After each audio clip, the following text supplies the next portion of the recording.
Toronto has this vibe, this life to it. It has its own spirit, and I really connect to it. George Brown's location, it's basically in the heart of the city.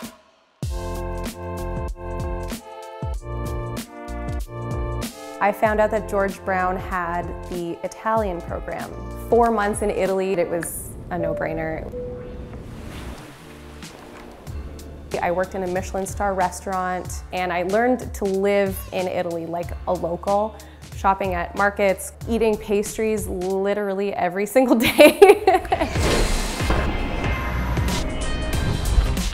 In my first year, there was this opportunity to have an internship with Anna Olson, and the networking from that experience helped lead me to certain paths, including being on Chopped, which completely changed my life. First up, Chef Tania Ganassini. I'm the fish cook at Cafe Blued in the Four Seasons Hotel in Toronto.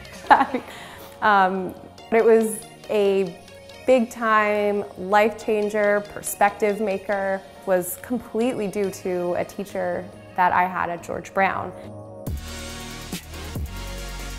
Now I own my own business. I do consulting, product development, recipe development. I am the happiest I've ever been, pushing myself to a point of discomfort and then going beyond that discomfort. That is where the true lessons are learned, and that's what George Brown was for me.